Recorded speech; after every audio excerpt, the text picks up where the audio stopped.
నాకు తెలిసి నేను ఇప్పుడే మీతో మాట్లాడేటప్పుడే నేను అమలాపురం, రాజమండ్రి, కాకినాడలో నాకు ఉన్నటువంటి ఫ్రెండ్స్ తోటి మాట్లాడాను. ఓకే. మీరు ఇంట్రడక్షన్ ఇస్తున్న సమయంలోనే మాట్లాడాను. హ్మ్. అదే విధంగా వైజాగ్ లో ఉన్నటువంటి నా మిత్రులతో కూడా మాట్లాడాను. దీని ప్రభావం ఎలా ఉంటుందంటే వైజాగ్ లో వర్షం పడుతుంది కానీ పెద్దగా గాలులు ఏమి లేవని చెప్పారు.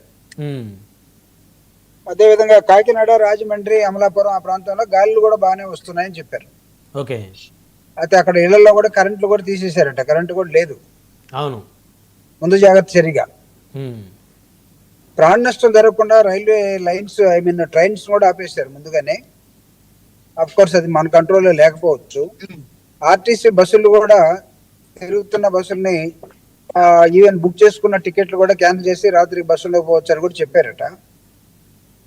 సో పునరావాస కేంద్రాలు కూడా ఏర్పాటు చేశారు. మీరు ఒక మాట అన్నారు ఇందాక, ఆస్తి నష్టం, ప్రాణ నష్టం జరగకుండా చాలా ముందు జాగ్రత్త చర్యలు తీసుకున్నట్టుగా కనబడుతుందని. కానీ ప్రభుత్వానికి లాస్ వస్తుందన్న సంగతిని కూడా మనం గమనించాలి. ఎందుకు ఇంతలావున ఈ ఈ యాక్షన్ తీసుకున్నట్టుగా ప్రభుత్వ యంత్రాంగం మొత్తం దుబాయ్ నుంచి రావటంతో, ఆస్ట్రేలియా నుంచి రావటంతో, వచ్చారు ఆస్ట్రేలియా నుంచి